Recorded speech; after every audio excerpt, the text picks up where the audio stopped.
Au standard, bonjour Hatem. Oui, bonjour. Vous nous appelez de Paris, vous avez la parole. Oui, bonjour Madame Kosciusko-Morizet. Bonjour. Donc, je suis parisien comme vous et je suis ingénieur comme vous. Et à ce titre, je demande beaucoup de précision. Donc, je m'explique. Vous avez déposé récemment une proposition de loi au bureau de l'Assemblée nationale pour interdire le salafisme. Je voulais savoir ce que vous définissez par salafisme, parce que vous n'êtes pas sans savoir qu'il y a plusieurs formes de salafisme. Est-ce que, je sais pas moi, est-ce que les frères musulmans sont des salafistes, et comment vous définissez un citoyen lambda pour dire qu'il est salafiste? Est-ce qu'une femme qui porte le voile dans la rue, vous considérez que c'est une salafiste? Je caricature là évidemment, mais est-ce qu'un bobo du canal Saint-Martin qui porte une barbe, c'est un salafiste? Enfin, vous voyez que c'est la porte ouverte à plusieurs dérives, et surtout, enfin, moi, honnêtement, je pense que c'est plus de l'ordre du bricolage et pour faire du buzz que concrètement, parce que quelqu'un qui incite à la haine, par exemple, ou qui incite au meurtre, il y a ce qu'il faut dans le code pénal, dans toutes les lois antiterroristes, pour s'attaquer à ça.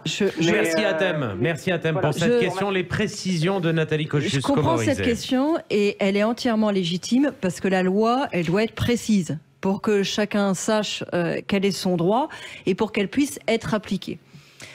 Quel est le problème aujourd'hui en fait? Mais vous l'avez dit, il faut attendre finalement qu'il y ait un appel au meurtre, qu'il y ait un appel au terrorisme pour pouvoir mettre en œuvre un certain nombre de moyens d'action. Quand il y a appel au meurtre ou apologie du terrorisme, on a des outils. Mais en amont de ça, il y a une zone grise, qui est celle sur laquelle se fait la radicalisation.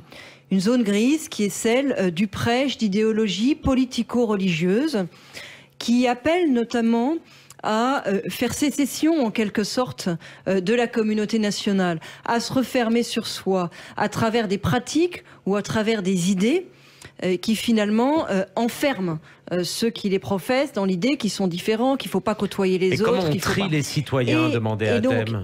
Comment on trie pour arrêter les uns et c'est cette zone laisser passer les autres? C'est cette zone grise-là que je vise. Et j'ai eu la confirmation en parlant avec des personnes qui sont chargées de la lutte contre la radicalisation, que ce soit des associations ou du côté des autorités publiques, qu'il y a aujourd'hui un certain nombre de cas dans lesquels on aimerait pouvoir intervenir, faire fermer un lieu de prière qui est en pleine dérive, où on n'a pas les outils pour le faire. Alors comment on fait? Eh bien on fait un texte de loi dans lequel on n'utilise aucune référence religieuse, parce qu'en effet, comme le dit Hatem, les références religieuses, elles sont difficiles à manier, on ne sait pas exactement ce qu'il y a derrière, après il y a la question de savoir si les gens se revendiquent ou pas de ce nom-là. Donc vous trouvez des références religieuses dans l'exposé des motifs de ma loi, mais dans la loi elle-même, non.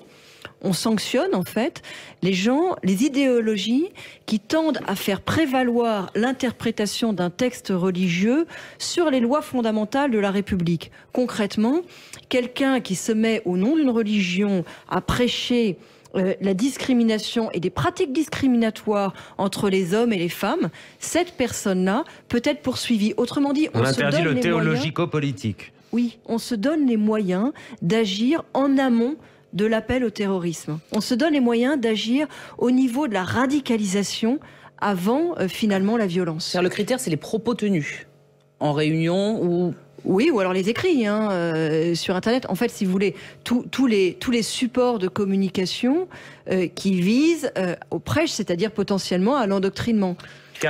Aujourd'hui, vous pouvez avoir quelqu'un qui vous explique et qui enseigne à des enfants que la femme vaut moitié moins que l'homme. Ça existe. Karine Bécard. On peut quand même se demander pourquoi une loi supplémentaire. On a mais parce que tout un arsenal juridique, et notamment, par exemple, on a une loi sur la burqa qui n'est jamais appliquée à Paris, dans le nord de Paris, par exemple, clairement. Donc, alors moi, je suis pas satisfaite. Je vous dis, je suis pas satisfaite de la façon. On est d'accord, elle est mal appliquée.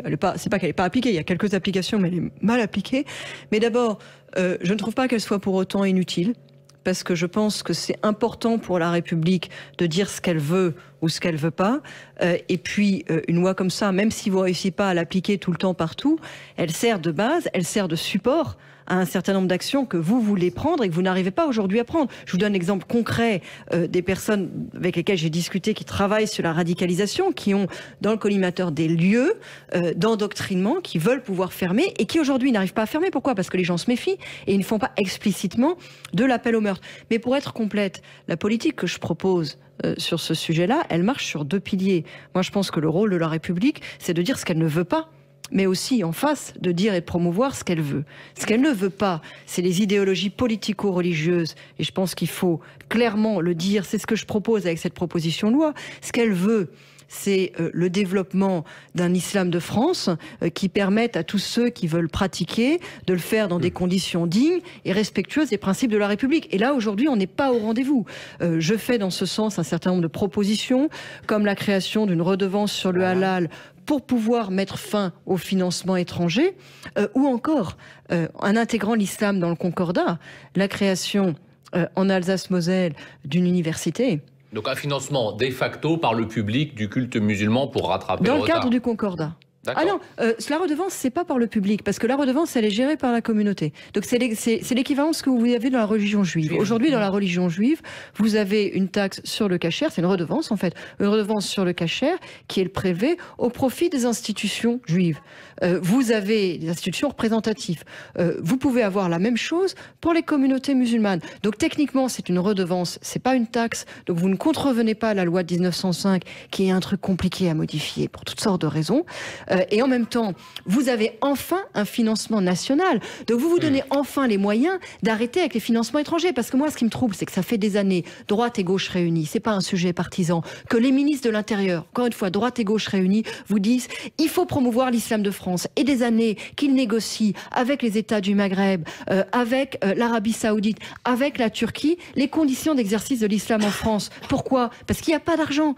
Donc tant qu'il n'y a pas d'argent, tant qu'il n'y a pas de moyens autonomes, eh ben en fait on se retrouve à négocier avec eux. D'où l'idée donc de cette redevance.